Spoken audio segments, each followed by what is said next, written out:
রমজান মাসে আপনি বাজারে সময় দিবেন না, দুনিয়ার কাজে বেশি ব্যস্ত হবেন। এটা একটা টার্গেট।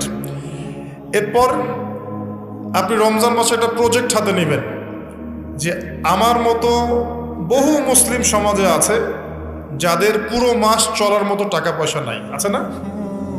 সামাজিকভাবে হোক, মাদ্রাসার উদ্যোগে হোক বা রাষ্ট্রীয়ভাবে হোক, যেভাবে হোক, এই গরিব মানুষদের লিস্ট করে বাসায় বাসায় অন্তত এক মাসের বাজার খরচ পৌঁছে দেওয়ার চেষ্টা করতে হবে। পারবেন? পারবেন না? এক মাসের বাজার কত টাকা লাগে? 2000, 3000।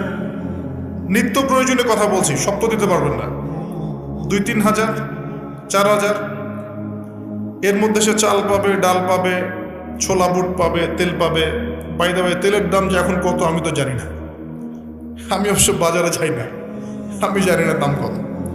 তবে একটা ফেসবুক স্ক্রল করতে গিয়ে একটা ভিডিও আসলো, দেখলাম যে দেখে খুব হাসি বের হলো আর কি, যে বাড়ির গিন্নি সে কড়াই ধরে আছে আর বাড়ির কর্তা ওই তেলের বোতলটাকে তালা দিয়ে লক করে রেখেছে আর কি।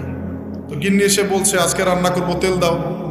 সে উঠে লক খুলে যে কৌটাটা আছে, যে কৌটার মুখটাতে এক কর্ক তেল ঢেলে এই আপনার কড়াইতে দিল যে এটা দিয়ে আজকে চালাও।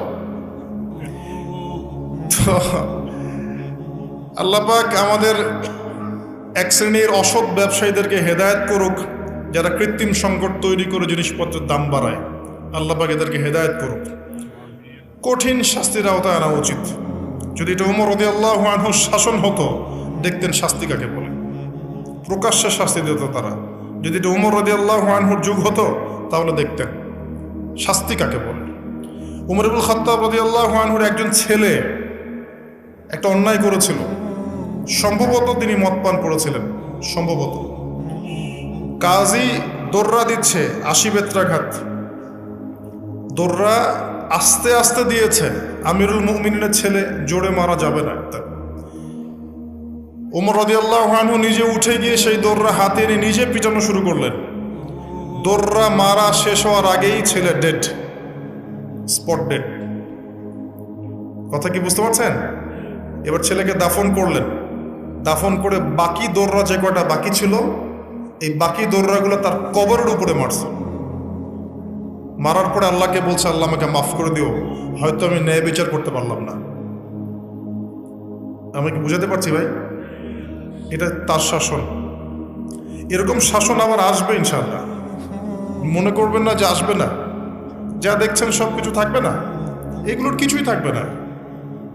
যেটা বলছি, বাজার করে ফেলেন এবং প্রজেক্ট নেবেন। যারা দরিদ্র দুস্থ, এদের পরিবারে আমরা পার পরিবার একটা করে প্যাকেজ পাঠিয়ে দেব, যেখানে নিত্য প্রয়োজনীয় দ্রব্য থাকবে। তারাও যেন রমজান মাসে খেয়ে পরে বাঁচতে পারে। পারা যাবে ইনশাআল্লাহ। চেষ্টা করেন, আল্লাহ পাক আপনার রিজিকে বরকত দিবে ইনশাআল্লাহ। একটা হাদিসে আছে, বান্দা যতক্ষণ অন্য ভাইয়ের সাহায্যে থাকে, আল্লাহ ততক্ষণ ওই বান্দার সাহায্যে থাকে। আর একজন মুসলিম ভাইয়ের প্রয়োজন পূরণ করতে যাওয়া, খালি হেঁটে হেঁটে যাওয়া, এটা মসজিদে নববীতে বসে 12 বছর ইতিকাফ করার চেয়ে বেশি নেকির কাজ। এগুলো আমরা হয়তো বুঝি না, মনে করি তার সাথে যাব, আমার তো সময় নষ্ট হচ্ছে। আপনি 12 বছর ইতিকাফের নেকি পাচ্ছেন, তাও যে কোনো মসজিদে না, নববী মসজিদে। সুবহানাল্লাহ। রমজানে আর কি করবেন? কম খাবেন, সেহরি আর ইফতারে বেশি খাবেন না, এবং 2টা তরকারি দিয়ে যদি খাবার হয়ে যায়, 10টা তরকারি করার কোনো দরকার নেই। আপনিও দুনিয়ার কাছে বেশি ব্যস্ত হবেন না, বাড়ির মা বোনদেরকেও ব্যস্ত রাখবেন না, তাদেরকেও দিন শেখার সুযোগ দিবেন। রমজান মাসে তারা অল্প রান্না করবে, একবার রান্না করবে, 3 বেলা খেয়ে নেবেন গরম করে। তারা তালিম করবে, তারা কোরআন শেখার মজলিসে যাবে, তারা মহিলাদের মধ্যে দিন চর্চা করবে, তাদেরকেও দিনের সুযোগ করে দিতে হবে। পারা যাবে ইনশাআল্লাহ। এবং আপনিও তালিমে বসবেন, 5 ওয়াক্ত নামাজ মসজিদে আদায় করবেন, ইসলামিক দর্শগুলোতে বসবেন, ইমানকে তাজা করবেন। কম খাবেন। আমি বরাবরই বলি যে এই খাওয়ার যে ব্যাপারগুলো আছে, এখানে আমরা যারা দাবি করি যে ইসলাম আমরা প্রচার করছি, জনগণের মাঝে ঢুকাই দিচ্ছি, তাদের অনেকের মাঝেই দেখবেন খাওয়ার সুন্নত নাই। কথা বুঝতে পারছেন না? বড় বড় কথা বলার পরে খাওয়ার টেবিলে খালি বসায় দেন, দেখবেন সব শেষ, 7 পেট খেয়ে শেষ করে ফেলছে। খাবার সুন্নত ওই কোরআনে আছে, হাদিসে আছে, প্র্যাকটিক্যালি নেই।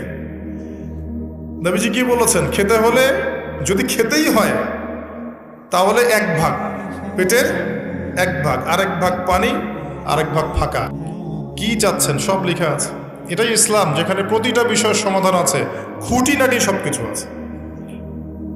আমরা অমুসলিম ভাই বোনদেরকে অনুরোধ করব, জীবনটাকে নিয়ে ভাবুন এবং কোরআন সুন্নাহকে একবার নিরপেক্ষভাবে পড়াশোনা করেন।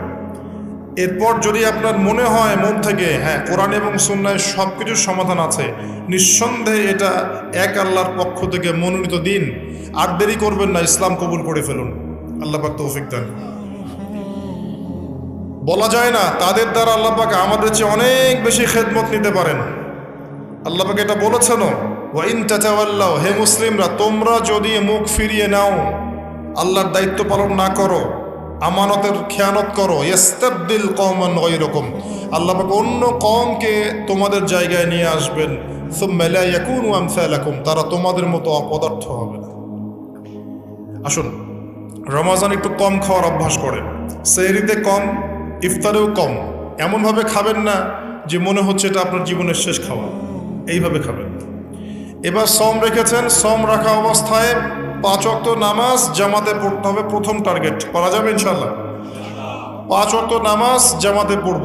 সরকার বাধা দিবে? প্রশাসন বাধা দিবে? আপনার পরাশক্তির আপনাকে বোম মারবে? কিচ্ছু হবে না। আপনি আপনার দিন পালন করবেন। লাকুম দীনুকুম ওয়ালিয়া দিন, তোমাদের দিন তোমাদের, আমার দিন আমার। আপনি 5 ওয়াক্ত সালাত মসজিদে পড়ার চেষ্টা করবেন ইনশাআল্লাহ তাআলা। আর নামাজ পড়বেন রাসূল সাল্লাল্লাহু আলাইহি ওয়াসাল্লামের তরিকা মোতাবেক, তাড়াহুড়া করে 3G 4G নামাজ, রিল্যাক্সে নামাজ। ঠিক আছে ইনশাআল্লাহ? আসেন, রোজা রেখে আর কি করবেন? বেশি থেকে বেশি আল্লাহর জিকির করবেন। সুবহানাল্লাহ, আলহামদুলিল্লাহ, লা ইলাহা ইল্লাল্লাহ, আল্লাহু আকবার, সুবহানাল্লাহি ওয়া বিহামদিহি, সুবহানাল্লাহিল আযীম, লা ইলাহা ইল্লাল্লাহ ওয়াহদাহু লা শারীকা লাহ, লাহুল মুলকু ওয়া লাহুল হামদু ওয়া হুয়া আলা কুল্লি শাইইন কাদির, লা হাওলা ওয়া লা কুওয়াতা ইল্লা বিল্লাহ ইত্যাদি। যত জিকির আছে বেশি থেকে বেশি করবেন। মানুষের সাথে কথা কম বলবেন। অহেতুক চায়ের দোকানে আড্ডা পিটাবেন না, অহেতুক পাবজি নিয়ে পড়ে থাকবেন না, অহেতুক ফেসবুকে স্ক্রল করে সময় নষ্ট করবেন না, অহেতুক ইউটিউবে পড়ে থাকবেন না। আপনি জিকিরে সময় দিবেন, জায়নামাজে বসে থাকবেন, জিকিরে সময় দিবেন। আল্লাহ পাক তৌফিক দান করুন। এবং বেশি থেকে বেশি দোয়া করবেন আল্লাহর কাছে রমজান মাসে। দোয়া আপনার নিজের জন্যে, আপনার মা বাবার জন্যে, আপনার মৃত আত্মীয় স্বজনের জন্যে, আপনার ফিউচারের জন্যে, আপনার সন্তানদের জন্যে, আপনার দেশের জন্যে, আপনার জনগণের জন্যে, মুসলিম উম্মার জন্যে, সবার জন্য কি করবেন? দোয়া করবেন। দোয়ায় কার্পণ্য করবেন না। আপনি যখন অন্য কোনো মুসলিম ভাইয়ের জন্য দোয়া করছেন, তখন আপনার মাথার কাছে একজন ফেরেশতা থাকবেন, যিনি বলবেন যে তোমার জন্যেও তাই হোক, তোমার জন্যেও তাই হোক। দোয়া করলে লাভ আপনার, ক্ষতি নাই। আর দোয়া করার উপযুক্ত সময়গুলো খুঁজে খুঁজে বের করবেন। যেমন রোজা রাখা অবস্থায় দোয়া করলে দোয়া কবুল হয়। 2 একামতের মাঝখানে, মানে আজান এবং একামত এর মাঝখানে দোয়া করলে দোয়া কবুল হয়। নামাজের, ফরজ নামাজের পরে দোয়া করলে দোয়া কবুল হয়। সালাম ফিরানোর আগেও দোয়া করলে দোয়া কবুল হয়, দোয়া মাসুরার পরে। এরপরে সেজদারত অবস্থায় দোয়া করলে দোয়া বেশি কবুল হয়। শেষ রাতে দোয়া করলে দোয়া কবুল হয়। বৃষ্টি পড়ছে, এই সময় দোয়া করলে দোয়া কবুল হয়। একটু দান সদকা করেছেন, ভালো কাজ করেছেন, এখন হাত তুলে দোয়া করেন, দোয়া কবুল হয়। ওযু করেছেন, এখন হাত তুলে দোয়া করেন, দোয়া কবুল হয়। অনেক জায়গা আছে দোয়া কবুলের, খুঁজে খুঁজে বের করে দোয়া করতে হবে। দোয়া চাইতে হবে কেন? নিজের দোয়া নিজে করুন। দোয়া চাওয়া ভালো কাজ, এটা কোনো খারাপ কিছু না, কিন্তু নিজের দোয়া নিজে করতে শেখেন। আপনার যা প্রয়োজন আমি কি বুঝতে পারবো? আপনি যদি বলেন ভাই দোয়া করেন, বলতে পারি বারাকাল্লাহ ফিক, কিন্তু আপনার কি কি দরকার, আপনার মূল চাহিদা কি কি, আপনাকে নিজের ভাষায় আল্লাহর কাছে বলতে হবে। যদি আপনি কোনো মতে আরবিও না জানেন, আরবির কিছুই জানেন না, আমি বলবো আপনি প্রয়োজনে বাংলাতেই আল্লাহর কাছে দোয়া করেন। আল্লাহ পাক সব ভাষা বুঝবেন ইনশাআল্লাহ। আল্লাহ পাক কি সব ভাষা বুঝবেন না? ইনশাআল্লাহ। বেশি বেশি দোয়া করবেন। রমজান মাসে আরেকটা কাজ করবেন, জাকাত আপনাদের জাকাত যেটা আছে নিসাব পরিমাণ জাকাত লিস্ট করে ফেলবেন, হিসেব করবেন, রমজান মাসে জাকাত দিয়ে দিবেন, জাকাত আটকে রাখবেন না। যদি জাকাত কেউ অস্বীকার করে সে আর মুসলিম থাকে না, সে কাফের হয়ে যায়, এটা মনে রাখবেন। জাকাত অস্বীকার করার কোনো সুযোগ নেই। আর অলসতা করে যদি না দেন, এই জাকাত কিয়ামতের মাঠে আল্লাহ পাক এগুলোকে সোনা রূপা পরিণত করবেন, করে গলাবেন, গলিয়ে কপালে, গালে আর পিঠে লেপটে দিবেন, বলেন নাউযুবিল্লাহ। এবং এই জাকাত একটা সাপের আকৃতি নিবে, সাপ, বিষাক্ত সাপ, যেটা গলায় পেঁচানো থাকবে, মাথাটা থাকবে এই কপাল বরাবর। কবরের মধ্যে যখন শোয়ানো হবে, এই কপাল বরাবর এই সাপ ঠোকাতে থাকবে, বলবে আমি তোমার সম্পদ, আজকে 7 ভাগ করো। এটা কি আমরা চাচ্ছি না। জাকাত দিয়ে দেন। আর জাকাত ইসলামিক অর্থনীতির ভিত্তি। জাকাত দিলেই গরিবের কাছে আপনার সম্পদ যাবে, তখন সেও খেয়ে পরে বাঁচতে পারবে। এভাবে সাম্য বজায় থাকবে। আল্লাহ আমাদের বোঝার তৌফিক দান করুন।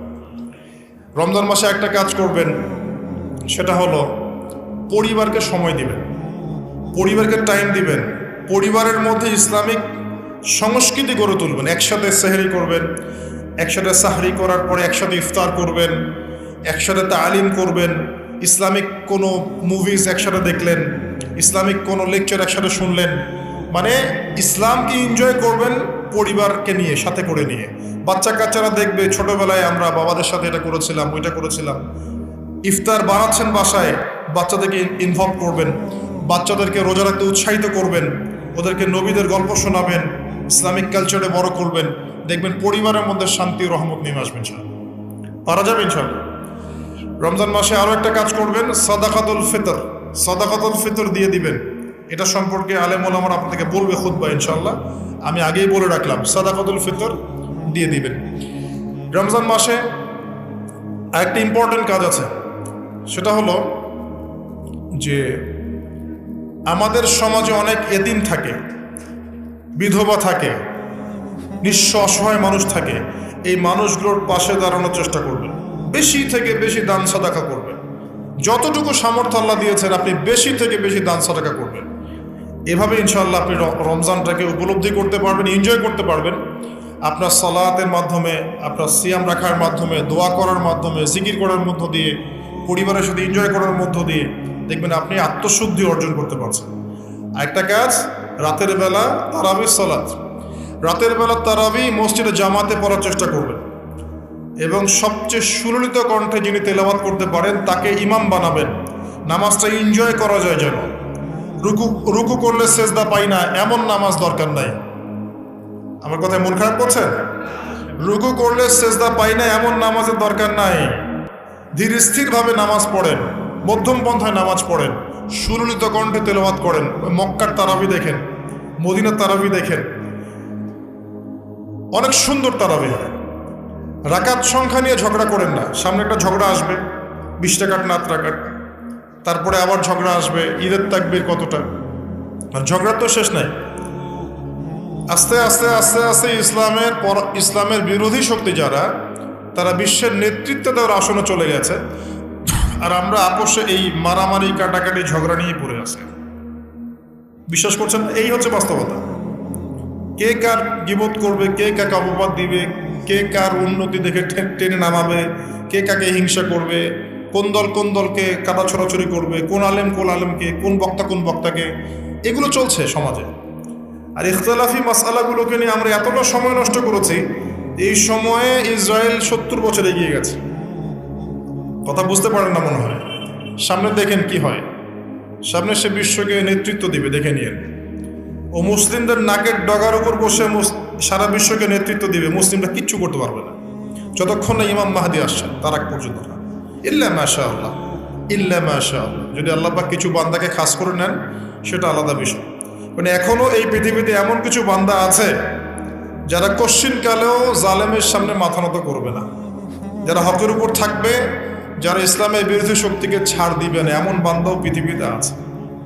তাদের কথা ভিন্ন। বেশিরভাগ মুসলিমই লাহুম কুলুবুন লা ইয়াফকাহুনা বিহা, এরকম পর্যায়ে পড়ছে। হৃদয় আছে, উপলব্ধি করে না, চোখ আছে, দেখে না, কান আছে, শোনে না। এগুলোর ইখতিলাফ বাদ দিয়ে আপনি স্থিরভাবে নামাজের রাকাত সংখ্যা না, আপনি কোয়ালিটি বাড়াবেন। নামাজটা কত সুন্দর হচ্ছে, এটা একটা ফ্যাক্ট। এবং তারাবির নামাজটাকে এনজয় করেন, খতম হবে কোরআন, আমরা কোরআনকে এনজয় করবো ইনশাআল্লাহ। এরপরেও শেষ রাত্রে আপনি চেষ্টা করেন নিজে ওঠার জন্য, নিজে ওঠার জন্য পরিবারের লোকজনকে ওঠানো, আসো 2 রাকাত নামাজ পড়ি, আসো 4 রাকাত নামাজ পড়ি।